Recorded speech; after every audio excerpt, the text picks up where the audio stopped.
ٹھیک ہے آزمائش تو ہے، ہم آزمائش بننے سے نہیں رو سکتے، لیکن اس آزمائش میں ہم کامیاب کیسے ہو سکتے ہیں؟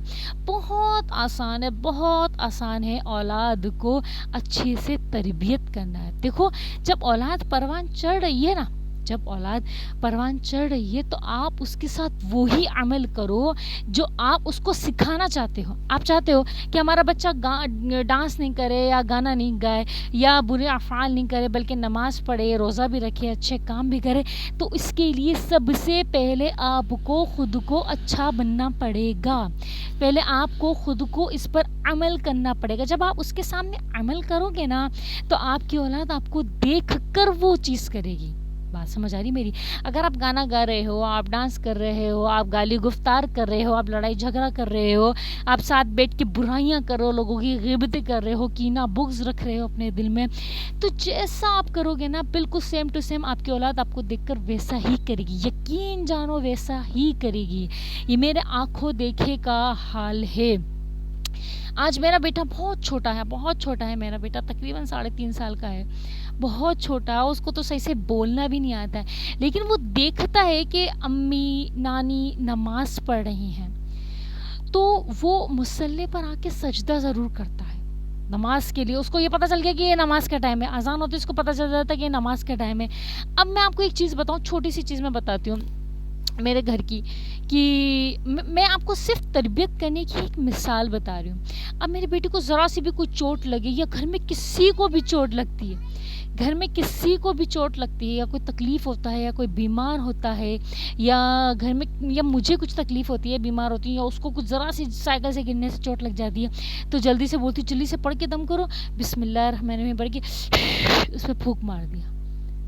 بات سمجھ آ رہی؟ اس کو نہیں آتا تھا یہ چیز دیکھنا، اس کو یہ نہیں آتا تھا یہ کرنا، لیکن جب وہ بہت چھوٹا تھا نا تب سے میں اس کے ساتھ یہ عمل کرتے ہوئے آ رہی ہوں۔ آج 3.5 سال کا ہو گیا، اس کو صرف بولنا بھی نہیں آ رہا، لیکن اس کے باوجود اس کو اگر کوئی چوٹ بھی لگ رہی ہے تو وہ کیا کرتا ہے، اس کو بسم اللہ، صرف بسم اللہ بولنا آتا ہے، بسم اللہ الرحمن الرحیم بھی نہیں بولنا آتا، صرف بسم اللہ بولتا اور یوں کر کے پھونک مارتا اور اپنی چوٹ والی جگہ پہ پھونک مار دیتا ہے۔ اس کو یہ معلوم ہونا چاہیے آپ کے اولادوں کو کہ تکلیف صرف اللہ کے حکم سے دور ہوگی۔ اللہ کا نام آپ پڑھ کے دم کرو گے، آپ کی تکلیف دور ہو جائے گی۔ سب کچھ خالق کے کرنے سے ہوگا، مخلوق کے کرنے سے کچھ نہیں ہوتا ہے اللہ ماشاء اللہ۔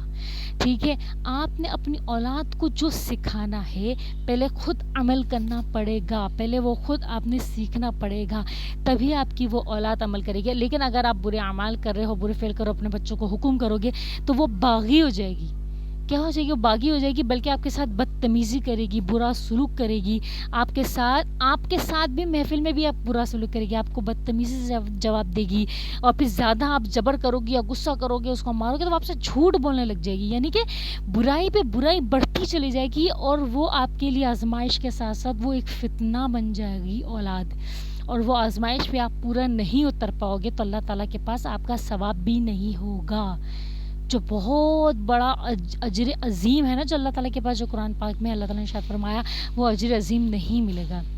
اگر آپ چاہتے ہو کہ آپ کو دنیا اور آخرت میں بھی سرخرو ملے، اولاد کی طرف سے بھی اور اللہ کی طرف سے بھی، تو آپ کو پہلے خود اچھا بننا پڑے گا، آپ کو اپنے اوپر کام کرنا پڑے گا، پہلے آپ خود اچھا بنو۔ آپ نے جو برائی کرنی تھی، گندگی کرنی تھی، خراب کرنا تھا اپنے آپ کو، اپنے ساتھ اپنے نام عمل خراب کرنے تھے، وہ کر لیے، ختم، ٹھیک ہے، دفنا دو، توبہ کرو، استغفار کرو، بات ختم، اللہ تعالیٰ نے معاف کر دیا۔ اب ایک نیا چیپٹر زندگی کا شروع کرو، اپنی زندگی کا ایک نیا صفحہ، ایک نیا باب کھولو، اس میں نیک عمل کرو، اچھے عمل کرو، اور اس لیے بھی کرو کہ تاکہ میری اولاد اچھی بنے۔ بات سمجھ آ رہی ہے؟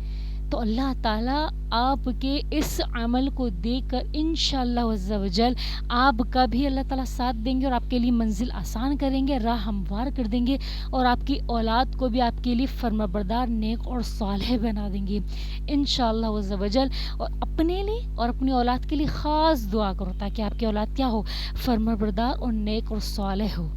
امید کرتی ہوں آپ کو میری بات اچھے سے سمجھ میں آئی ہو۔ جزاکم اللہ خیرن، احسن الجزاء فی الدارین۔